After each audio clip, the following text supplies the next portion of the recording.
araw na ito ay pinagpala ng Panginoon sapagkat muli ay narito kayo sa banal na tahanan na kanyang pinagkaloob sa bawat isa sa siya. Ang tahanan nito ay pinabanal ng Diyos sapagkat ito ang kanyang tahanan.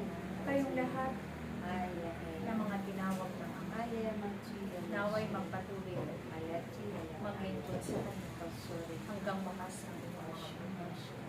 Sapagkat sa pamamagitan ng inyong paglilingkod, tunay na hindi kayo pababayaan. Patuloy niya pagpapalain ang bawat isa sa inyo. Kaya aking patuloy kayo na manalangin mabuti. Manalangin kayo sa Asya sapagkat maraming mga tao ngayon na nangangailangan ng panalangin.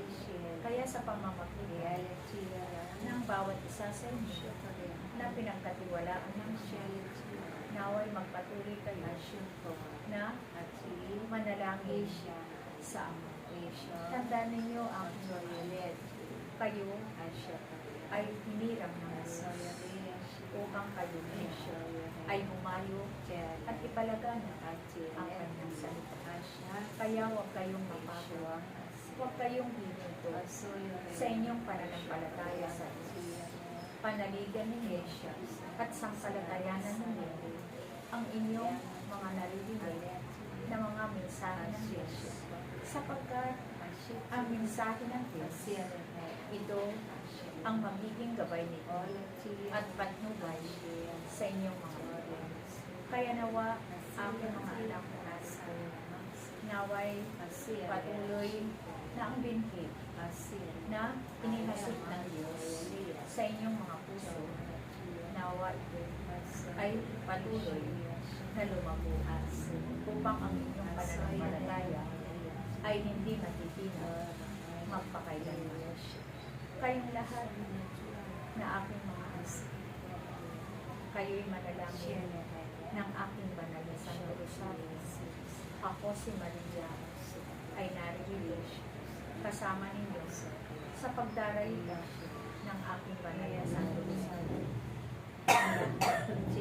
Ang lahat ng inyong idinadalangin sa Ama ay itinutuloy sa buktong alay upang pakinggan ng Diyos ang lahat ng idinadalangin ninyo.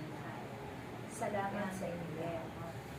Magpatuloy kayo na manalangin manalangin at huwag kayong mapagod sa inyong pananalangin. Salamat sa inyo aking mga anak. Ako si Maria, ang inyong mahal na ina, na kasama ninyo sa pagdaralita ng aking banal na Santo Rosario. Salamat sa inyong